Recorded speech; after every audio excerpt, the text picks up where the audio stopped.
Hello, everybody, and welcome to Aspect Astrology's exploration of the full moon in Scorpio. And let's be upfront right from the beginning. This is not going to be an easy or a comfortable full moon, especially for my friends with Taurus, Leo, Scorpio, and Aquarius energy featured in their chart.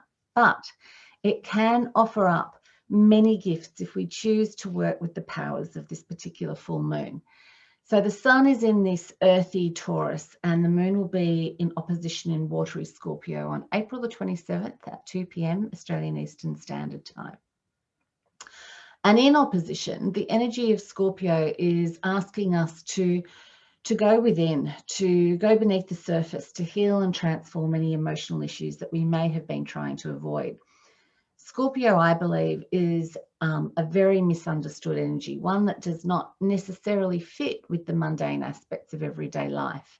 The energy of Scorpio is all about facing the taboo subjects of life, like sex, death, money, power, the occult, but ultimately it's about transformation. So we're really conditioned not to discuss or openly flaunt these ideas or these areas of our lives. These important human conditioned subjects usually lie behind closed doors and often beneath the surface. But Scorpio doesn't like triviality. It's deep and it's intense, and yes, it can be dark. But when we do allow ourselves to consciously go into the darker parts of our psyche, that's when the most significant transformation and healing actually occurs. We are conditioned to avoid these parts of our nature. We're much happier existing in the Taurian realms of pleasure seeking and security building and dealing with the practical realities of everyday life. And there's absolutely nothing wrong with that. This is all part of our existence. But so are our nature's deeper emotional parts that we usually prefer to avoid or cover up or project onto others. So the cave you fear to enter holds the treasure that you seek. A beautiful quote from Joseph Campbell. Basically, that's about what we fear the most usually has the most significant lessons for us to learn. And if we can work consciously with these depths, we can transform and emerge anew. Scorpio can represent death in both its physical and its symbolic meanings. So if Taurus represents the physical world and nature, Scorpio represents the decay, the end that must happen before a new and a different beginning emerges. It's about death and rebirth, and really ultimately what you need to let go of, what you need to shed for the new to emerge. So if you feel safe and willing, this is an excellent time to stop, take a deep breath and turn inwards and explore what you might have been holding on to or holding off dealing with. The energy of this full moon is asking you to go here and to find this path to healing. It might manifest as a conscious choice to seek counselling that you know could potentially benefit you, or it might be writing to express the emotions you have not given a name to. It might simply be deep meditation and allowance of what needs to come to you. It might be forgiving somebody who has done you harm. Either way, it is about transformation.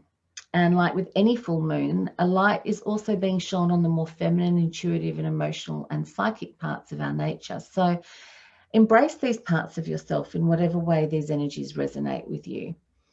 Scorpio rules the occult, which the dictionary defines as mystical, supernatural, or magical powers, practices, or phenomena. If you're comfortable working with these particular practices, this is an excellent time to use these tools to assist you.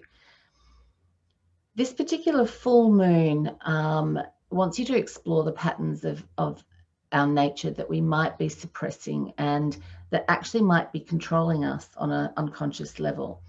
And a brilliant way to actually explore these patterns is to get a professional quality chart reading done. And yes, I will use this as a self-promotion plug. You can see the details at on my website. Mars at this particular time is also going to be entering the sign of Cancer a few days before the full moon. So traditionally Mars is not very comfortable in watery Cancer, but it will accentuate the exploration of the feminine energy and Mother Earth during this moon. So using earthy elements in a ritualistic way can really help us focus on what we want to acknowledge, what we might want to transform. And given the watery and earth polarity of this full moon, using either or both of these elements in a conscious and ritualistic way can definitely help assist the healing space. So during this full moon, what comes up for you can be written down, and you can immerse it in water and dissolve it and let it just sort of move into the emotional realms of water, or go and bury it in the earth to let it go. It's really about letting go. On the upside, Taurus is a very sensual sign. It's connected to our physical senses in every way, and Scorpio rules the sexual act and sexual expression, the transformative and healing element that can come from sex. So we've come a really long way in freeing sex from being a really taboo subject, and of inviting sexual equality and gender identity revolutions. However, there is a long way to go. Despite all this, this full moon is definitely inviting us to celebrate and safely explore all of the sexual things in our world. Conversely, if you do have any sexual wounding, this is an excellent time to explore, acknowledge, and ideally heal some parts of that wounding. I certainly recommend using professional therapists to help you explore and heal that part of your life. We can also expect some of the unexpected during this full moon. So the full moon is also going to be conjunct Uranus, the Sun, Venus, Mercury, and Taurus. I mean, the Sun is.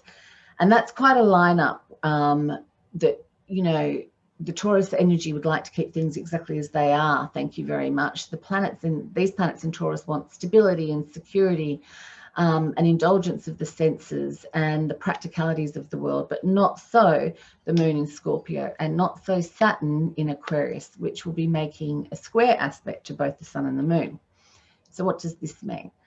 It might mean that you have to face some really unexpected shit that's going to come up for you during this full moon, and it is totally okay to sit with that, to take time to process it and to trust what you feel and gather your wisdom. The Scorpio's full moon can certainly bring up emotions from underneath the surface or via others, and Saturn is asking us to face it, in essence, to meet a reality check, and all the energies in Taurus are asking us what we actually want to do about it on a practical level. And to add more complexity to all of this, one of the rulers of Scorpio, Pluto, stations direct just after the moon is full. And that's going to intensify the energy and accentuate the need to look within and undergo some internal processing.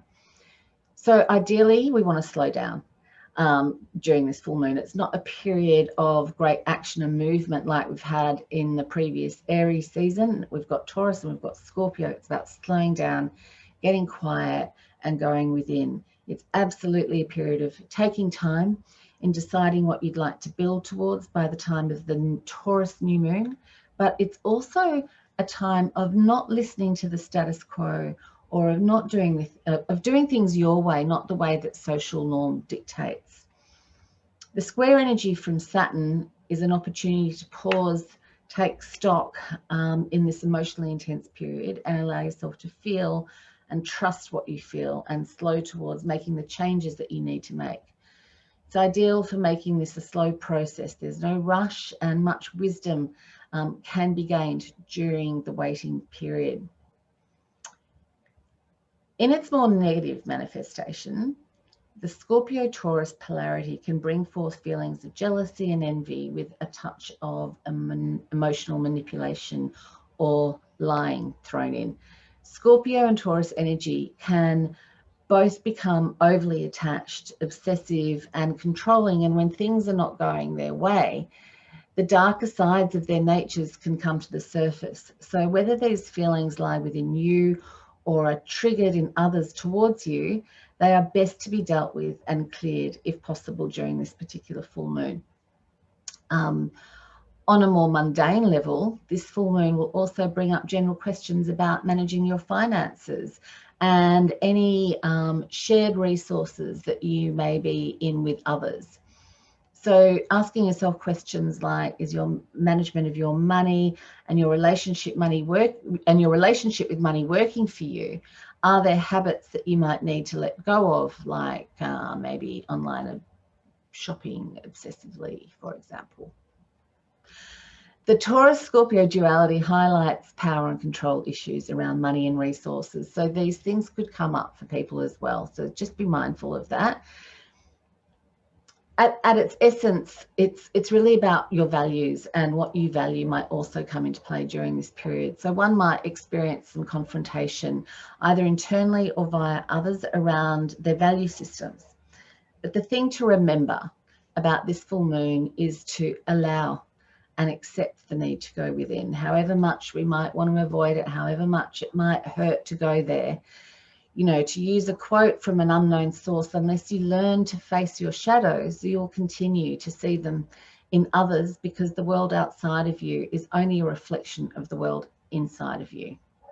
So embrace this opportunity of this full moon. And if you're interested in exploring the shadows of your own psyche, please email me or go to my website, which is www.aspectastrology.com.au. Subscribe to my YouTube channel, Aspect Astrology, and I will see you at the next new moon in Taurus. Good luck.